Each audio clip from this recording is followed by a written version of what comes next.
ก็ในก็หวังก็ได้เลยหันกับก่อนนะก็เพราะว่าจุ้มมานเขาตับชาวสามอันวันนั้นตับหลวงเขานั้นตับกำลืนจุดเขานั้นตับชาวสามวันนั้นเมื่อเดี๋ยวในเมื่อวานในเลยซุ่มกับเลยซุ่มกับในข่าวดัง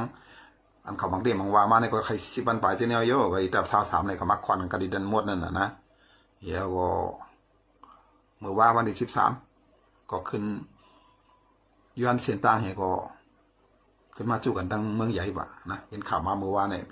ป็นตั้งการเตี้ยๆเนี่ยนะเอาการลงเลยเอา6 ลำ 9 อันนี้3 ลำนะโยอยู่คน2-3 ปากว่าปาดังลูกเมียเขาปาดังซึกเขาปาดังคนซึกเมียเห็นมาเนี่ยมันขำเลยว่านะก็บอกว่าที่ตั้งเดือผ้ามาจอยเนี่ยก็มันจะว่ามาจอยเขาไว้แหละถ้ามาจอยไผ่ลอยเขาพองก็กลางเขาพองนะมาปล่อยแต่ก็มันจับกันหนาลาลูนะมันยากกันขึ้นเช่นนี้ก็ที่เป็นป้าก็โดยลองซะในเฮเลเตรียมอยู่ไรนี่ก็เป็นไรของเขานะก็บอกว่านั่นปางตึกในมันง่ายๆก้นอันอยู่ในพื้นที่มันไหนนะอย่าไปว่าซึกละอย่าไปว่าอันเขาต่อสู้กันนะก้นอันก้นเมืองก็มันขามใจนะคุณซึกกุเมียวนี่อันนี้ก็เลยว่าโยกอยากไอ้แทนตีงเนี่ยวันนั้นเสียนตังลูกหมูเจมาเซียนวีมาลาเซียวมาสีโป้มาเกียวมีมาหนองเกียวกว่าในเดตับสึกมันเขาในเดมเล็บเดียวนะพวกนั้นเดเล็บกว่าเลยง่ายๆหลงๆนั่นนะกุ้ยกะมันมีเสตาในก้อนซานอยู่ในตับเช่นนั้นแต่มันก็อยู่ง่ายหลงเลยหมากในปล่อยอยู่ติ๊กๆค่ะได้เนื้อผ้าในเนื้อกลางหาวในใบเย็นคำว่าในวันที่13ในตีตั้งลาเซียวในตั้งอีน่ายเนี่ยตั้งอีน่ายเนี่ยเรียบอยู่ตั้งของลาเซียวนะบอก8 ลักในเขาว่าในก็ตึกปั๊บปล่อยแทงนะคือแนวกว่าแทง10 หลังไปกวนในก็เลยตายแทงหลายก็อันใดก็คำว่าในก็เนี่ยนะอันนี้ก็ย่ำไหวเพราะเรื่องเดือกลางหาวเนี่ยนะไปกว่าพอถึงปดจานปดออกเจในพอไปกันพวกเป็นหน้าเนี่ยมันอยู่อะไรเยอะตัวเดือกลางหาวเนี่ยนะเคลื่อนตึก2-3 จันก็มันอยู่แล้วนะเพราะว่าปล่อยมาเตี้ยเนี่ยมันก็ตื้อคือบดมันก็ตายเตี้ยรูเตี้ยซุ่มน้ำเตี้ยเนี่ยตัวอยู่นั่นทำไงทำมาสัมมีจำสัมมีง่ายๆแล้วเนาะอันนี้เขาก็ว่าไปก็มันก็จะว่าเรื่องง่ายๆกับเราทำมันวางก่อนนะกวยการมันเฮียงแหลกก้นหนังกันทำมาปล่อยกันให้ในอยู่ติ๊กซึกก่อมจะสังก่อมจะสัมเป็นก้นเมืองไหนอันนี้ก็มันก็หย่อมเตี้ยงเอาก้นเท่านั้นก่อนนะประมาณตัวเองเหมือนสั่งต้อมเสียนตังต่อแก๊สวันนั้นต่อน้ำมันมันหลอดน้ำมันขี่เขาอันลูกดังเมืองอยากแข่งให้มาดังมันดาลีขึ้นมาดังลาเซียวมาดังหมูจีเนี่ยเขาเมืองขี่เนี่ยอันเขาพังนั้นมันลึกกะหือมูนะเท่านั้นนะก้อยกะปกติเนี่ยตัวน้ำมันในได้มันไหลออกมากในได้เพราะว่าเตียกว่าตัวน้ำมันในก่อยนะตัวน้ำมันเขาส่งกับเมืองขี่ในลูกเมืองมันลูกในปลาไหลขึ้นกันเนี่ยก็เบอร์นั้นเท่ากับกวนวานอันอยู่หิมปั๊มอันนี้อยู่หิมตอนน้ำมันนั่นน่ะลูกค่ายกันดีนั่นน่ะค่ายกับซ้ำตีตอนส่งน้ำมันอันส่งแก๊สนั่นเพราะเขาปล่อยในก็ให้มันยาตอนนั่นน่ะว่ายาตอนในก็ต้องตีทีเดี๋ยวตึกคือเขาเขี่ยเขาทีเหลือเท่านั้นนะอันนี้ต้องเป็นที่2เขาได้ค่าทางตามได้ดูจะอยู่ห้ามซ้ำๆนะเพราะว่าเขาปล่อยลงมาเลยมันแคบเด็กอย่างย่าในก็2 เดือนเรียบถึง2 เดือนเรียบแตกได้เนี่ยพออยู่ซ้ำโตมันจะดีซ้ำด้วยครับว่านะก็แข่งสุกก็เพราะว่าเขาปล่อยในกลางหาวไม่กับญาติตอนนั้นมันขี่ญาติตอแก๊สขี่เขาในแดงตื่นสุกกำเหลียวเดือนสุกกำเหลียวนะสุกของไฮสุกเลยนะวันนั้นพวกขี่เขาเดือดมากในกองอยู่เงาลายต่างมันอยากลายมากกว่ามันเปลี่ยนอะไรทำอย่างนั้นอันนี้ก็พูดอะไรอันนี้ครับมันเตือนเขาแหละไหนบรรดาหันถึงกันง่ายๆจะไหนกะว่าอยู่หิมตอแก๊สเนี่ยเขาอยู่หิมไหนก็เขากะเอามุกกะลงกลางไว้ให้สั่งกวนปลายเพียงอยู่ไว้หิมตอนนั้นนะหิมหลอดนั่นน่ะพวกมักแตกว่างญาไหนก็หัวไอ้ไพ่ก็ลูกที่ก็เอาว่าน่ะเขาก็ไปนะ เขาก็เฮ็ดจังเหมือนว่าเขาอยู่นั่นน่ะนะเขาอยู่นั่นน่ะที่เด่มมีกวนนี่นั่นก็เขาเฮ็ดผาหางเหมือนนั่งมากวนมาเปียบไปกันได้มาอยู่ให้กันได้เนี่ยนั่นน่ะมัวเขาวนไรกว่าก็ว่าวีลงขวัญนั่นนะมัวนั่นแต่ของมันเตือก็รู้คนไหนของมึงเตือก็หาลายนี่กันนั่นน่ะนะอันนี้มันก็เป็นปัญหายอมไว้พวกในเมืองไทยในกองที่เป็นการแทงซื้ออันนั้นไว้ในมาทำตีเป็นหือเที่ยงไว้มีน้องหลายในมันได้ร่วมกว่าเกาหลีมันได้อยู่กับเจนได้มากกว่าก็หูปัญหาเศร้าคืออันที่โผล่มาในมีเที่ยงครับเนี่ยนะมีเที่ยงปัญหาเศร้าคือปัญหาสุบีบกองกลางนี่แหละเดี๋ยวที่มาโมเมกันเนี่ยพาก็เถือกอยู่กันในห้าก็ครึ่งด่านอยู่กันในก็หลุดเป็นห้าอยู่ให้ในตั้งไปเลยที่ทำโมเมกันนะถ้าไม่มีปัญหากันจะนะเหมือนอย่างห้ายามหันเช่นนั้นนะเพราะมีน้องหลานในร่วมกว่าสังวะที่ว่าได้แค่ในต่างส่วนนะอันไหนไปเขาเลยหางแค้นไว้ซื้อฮัลโหลครึ่งซื้ออันไหนก็เขาก็รู้ฟังไว้ก็รู้เลยหางแค้นไว้ออนไลน์ดีหางแค้นไว้นั่นนะเดี๋ยวหางแค้นซื้อไหนพอเขากลุ่มมีตัวสามมหาดอกกันไหนขึ้นมังกันขึ้นยังไงที่เด็กกำปากันตายปากันเดือดร้อนยังไงที่แดงอ่อนกันเก็บก้นกว่าบอกเก็บกว่าเกาหลูว่าน้ำมาหลูเลยน้ำก้นเพราะมันมีทำเอากับต่อสู้กันถ้ามันมังกันที่ไหนก็ปากันตายที่ก่อนเยี่ยมไปพวกนี้อันไหนเขาก็ที่เป็นปัญหาหลวงที่เกิดขึ้นในเมืองไทยค่อนข้างแน่นอนเอาเนี่ยนะก้อยกับเขาหลวงหาทางออกมันเขาหลวงหาไล่ดีนั่นนะหลวงหาไล่เกมมันนั่นนะหลวงหาไล่พ่อเสียงเปล่งปากกันนั่นนะว่าเวลาโปรโลจีของจุ่มซึกได้เขามือพวกมีมจะไหนอำนาจเพชรเหรียญวันนั่นน่ะเพชรเหรียญชุดจอรีว่าราศีนั่นจุ่มแล้วก็ว่าแก่เช่นนั้นเอาขึ้นมาใจแหละเพชรเหรียญนั่นก็นั่นเดี๋ยวจะงือหางแห้งไว้จะงือเพชรเหรียญเขาเนี่ยอันแต่เขาดีแล้วใจเนี่ยเอาไล่ดีเนี่ยก็เป็นปัญหาเกิดขึ้นแล้วเมืองไทยเนี่ยมันจะวางเดี๋ยวเยากูจานอยู่ในเมืองเฮเปลี่ยนอะไรกันน่ะมันเดี๋ยวเลยปืนยิงลงฟ้าเขาเมืองนอกเขาปืนเนี่ยมาจ่อยจัดการขับขืนปะนั่นน่ะเพราะขับขืนเดี๋ยวเลยขับขืนซื้อลาเนี่ยเดี๋ยวเลยอยู่โฮมันจึงฮือลาเนี่ยเอาไล่ลีแน่เนี่ยเขาก็โลเหตุการณ์ซ่อมเปลืองเพชรเหรียญสูงตะวันนั่นน่ะดีๆร้อยๆนั่นน่ะป้อมเป็นไล่เจ้านันเหตุกรรมได้มันเด็ดสุกดีๆก็มันไหลนะมันไหลกำสุวิบกองกานั่นอันไหนที่ว่ามีอันไหนที่เปลี่ยนมีปืนที่เก่าปืนที่เมื่อกำเก่าเก็บมาเก็บเก่าในหนาวก้นพื้นที่ในเมืองไทยเขาอู่เศร้าคืนนี่ก็อันเปลี่ยนก้นอันยิบกองยิบกลางในชาวก้นหวานก้นเฮือนก้นเย็นเนี่ยแต่เด็กตุกข้าซ้อมติ๊กๆเห็นเต็มย่อมไหวนั่นก็เปิดนั่นแต่เขาในหลวงหางยันหลวงขับขืนเอาเพชรเลยโฮมกันซื้อโฮมกันมอกาหืออุปติไม่มีพักเปลืองเขาเดี๋ยวรู้ข้ามา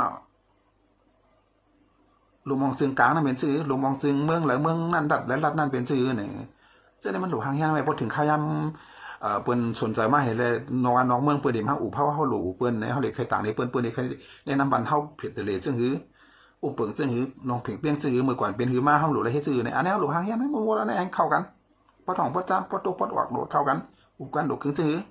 แต่ที่เมืองไทยมันมีไว้ย่อลำปืนมันอันนั้นเดี๋ยวไม่ใจละเวลาเขาได้อยู่รวมกันจึงคือให้มันขึ้นอย่างมาสูงใหญ่ไปให้มีเด็กแก่งานเขาเปลี่ยนกันให้มันกัดเย็นนั่นน่ะ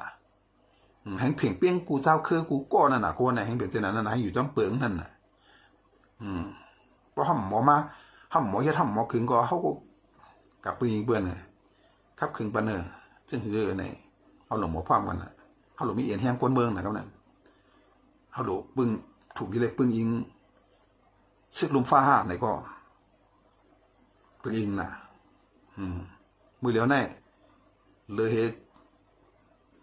จุ่มซึกมีหน่อหลายร่วมกับเอานะฮะคำมีชุ่มเจ้าคือนำมานำในตีเลที่เขาถึงซื้อมันมีจุ่มใหญ่จุ่มย้ำในคำดินมังกันก็มังเก่าให้ในที่คำพายว่าเปี้ยพายก้นเมืองสุกที่ถึงในตีหือดิเกี่ยไข่ซึ่งหือเจอในมันหลัวหาตั้งออกลองไล่กัดเย็นนะพอถึงอู่กันลองไล่กัดเย็นมาในเขาหลัวหู้นะเหมือนนั้นเขาหลัวหู้เขาหลัวเลี้ยหลัวเซลหลัวตั้นเกมกูซื้อกูเมียวแผนกูซื้อกูเมียวคนเท่าอันอยู่ต่างตีสีเลี้ยงเช่นนั้นเขาหลัวมาโฮมกันบ้วนจึงหือโฮมกันเช่นจ้าทับช้างจึงหือขึงจึงหือปองซื้อนี่อันไหนจุ่มเหตุการณ์เมืองเขามีไว้เกาหลีมีไว้เกาหลีมีเอาแค่หลมีเที่ยงนะสังว่าคนหักเสียหักซาเขาอันเหตุการณ์วันการเมืองมาถึงฉะนั้นห่างเฮียนมาอยู่แล้วท่านใหญ่ไม่ใจละเข้มนะในก็หนึ่งแค่นดีไว้กับเข้มในก็หนึ่งเด็กเข้มเที่ยงหนึ่งคนเมืองมีส่วนเที่ยงหนึ่งเขาหลุกครึ่งเที่ยงเขาหลุกพ่อมันเที่ยงนี่มันดึงหลุดอะไรมีดึงหลุดอะไรเขี้ยวขึ้นวันนั่นน่ะดีเลยว่นละเสียนั่นเอง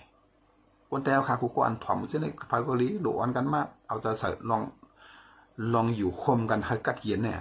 ลองปึงเมืองเนี่ยอย่างเนี่ยลองอยู่กันเนี่ยให้มันอยู่อะไรง่ายๆรวมๆหากินง่ายๆรวมๆผูกซ้อมอะไรง่ายๆรวมๆให้มันกล้าขายกว่ามาเมืองใต้เมืองหรืออะไรๆรวมๆที่นั่นจะได้หือ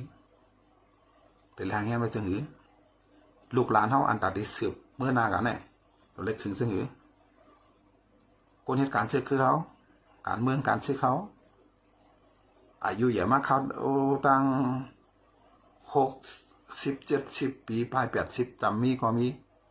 หางแฮมในปั่นกวนทางหลังเขาซึ่งหือเดี๋ยวเอากามมาซึ่งอันปวนมากเอาฮะเนี่ยมันอะไรๆไม่นั่นเขาหลุดสร้างไว้น่ะเขาหลุดสร้างไว้มือเดียวจุ่มซึกก็หลุดสร้างไว้ซึกจุ่มไหนเขามีจุ่มนั้นมือเลยเป็นก้อนไหนเป็นหัวหน้าในก้อนไหนเป็นหลุดสร้างไว้ก้อนอันดับที่มาเตรียมทีในเดี๋ยวขึงไว้หางแฮมไว้เนี่ยโดยแหล่เมืองอาเซียน10 เมืองเนี่ยเปิดให้ปางกลุ่มกันที่เมืองลาวกำปวนเนี่ยเมื่อวันที่ในเก่าที่10ในก่อนเนี่ย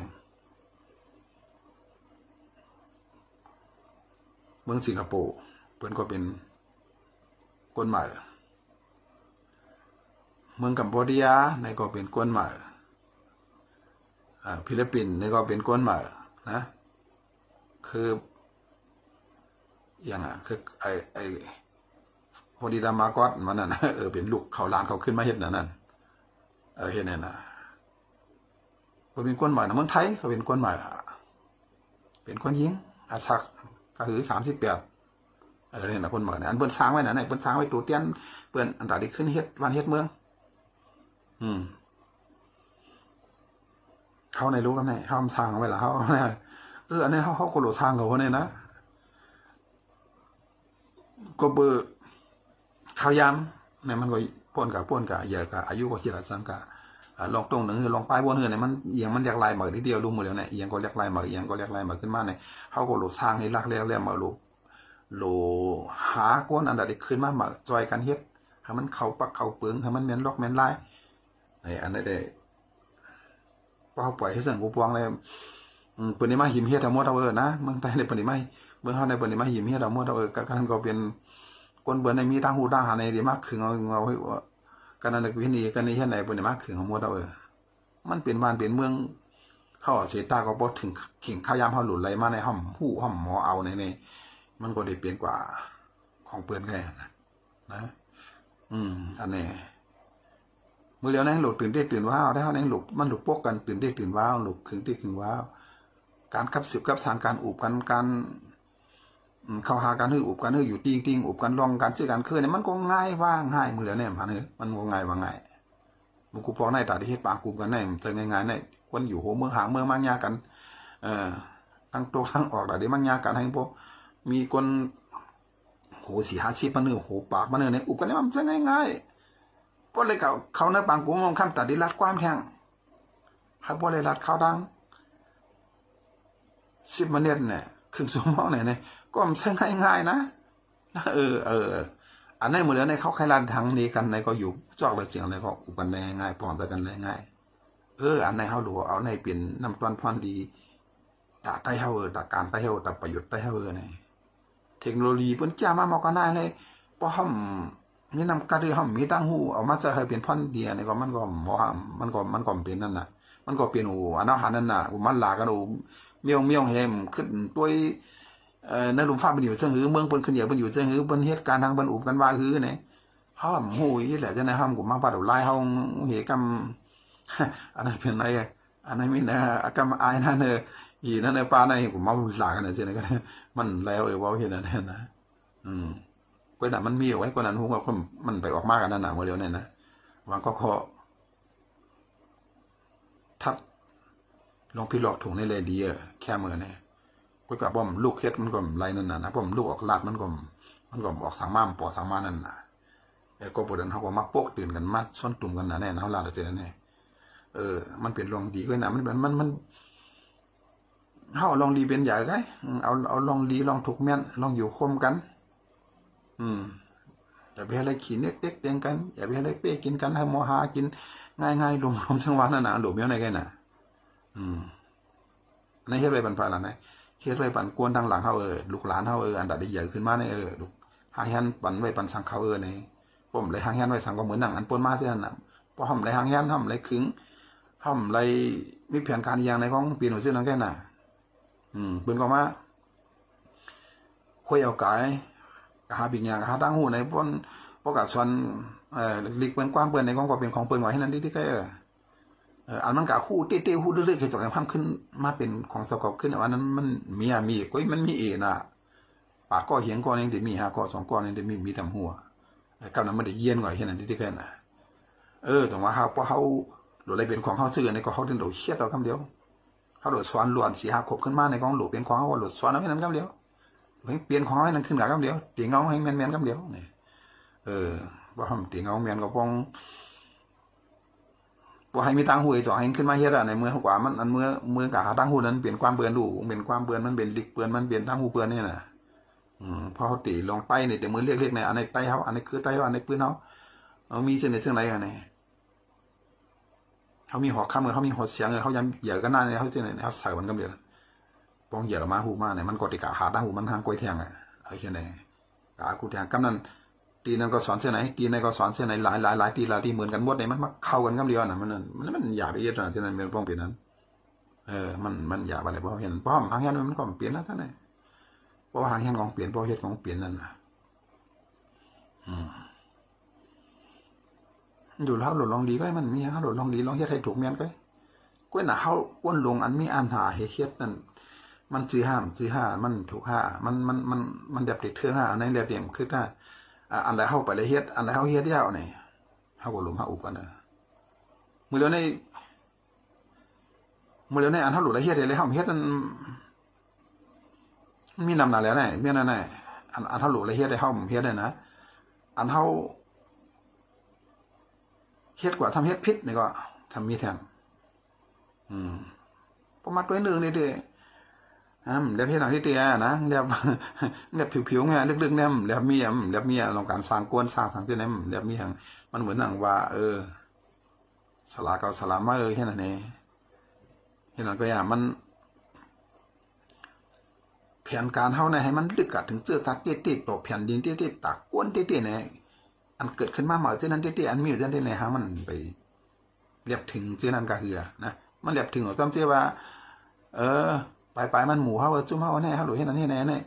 สลาวันไหนในปล่อยสิมีแม่ในเรียบกัดถึงเส้นไหนก็เรียบกัดถึงเส้นไหนก็มันเรียบถึงปื้นเตี้ยก้วยหน้าเฮาก็ก้นลงเขาก็มันมีพอมาลาดอย่างที่แหลมมื้อเดียวนี่นะตั้งรับความเรียบมีตั้งเลี้ยงตั้งรับความเรียบมีตั้งอันรับล้ำน้ำยักมือกันอันก็มันเรียบมีนะมันเรียบมีหางเตี้ยเหมือนกันนะก้อยกะ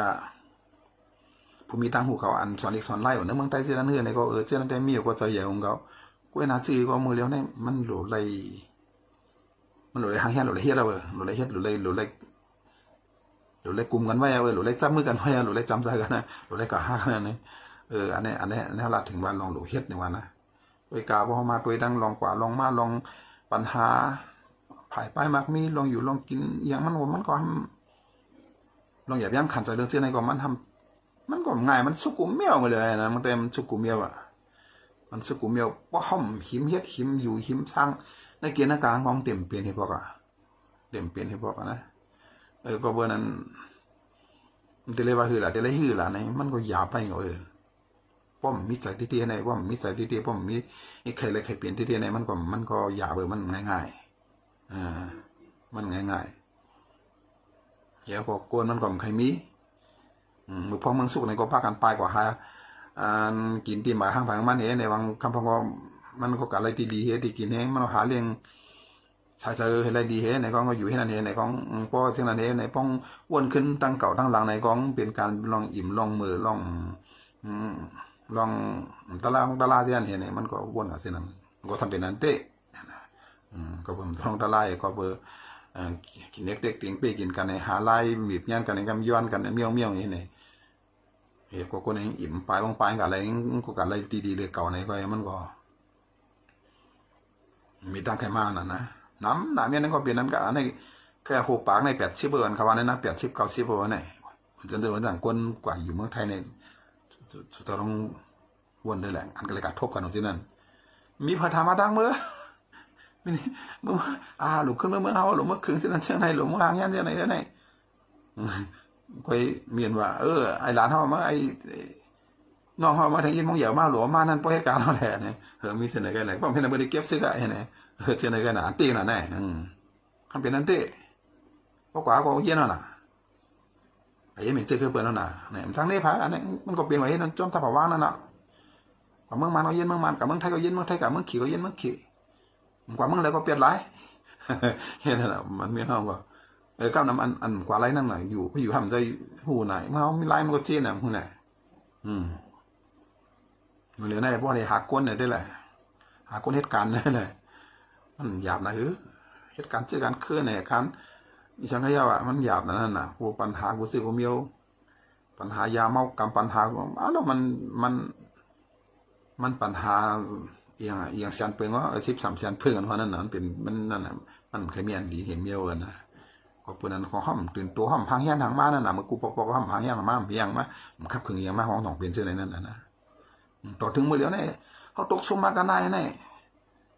ถ้าทำเป็นผู้ซักตื่นตัวกันเที่ยงไหนก็แค่หนาทีเดียวเนี่ยหูดีคือเที่ยงไหนนั่นนะอันไหนเขาก็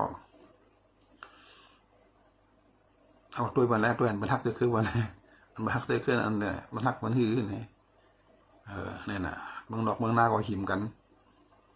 หักกันจะคือกันหิมตีกันมังกันอยู่ที่ไหนที่ไหนวันนั้นอิสราเอลเขาในที่ย่อมหมดแล้วลำหัวเนี่ยนะมันกันเตะมันกันวาเนี่ยมันกันเตะมันกันวาที่เตียววาวันเนี่ยมันเถื่อนนอกนายนะมันในโลฟ้าเนี่ยมันคดีไม่มันขึ้นเป็นเถื่อนขึ้นในมือแล้วเนี่ยพวกในหันตาตูเจ้าเก่าหันตาไผ่ดำมันเปลี่ยนอะไรเนี่ยขึ้นยามขึ้นอะไรลองใจกวนหน่อยนะลองใจกวนลองใจพระรัตนราเนี่ยยามขึ้นอะไร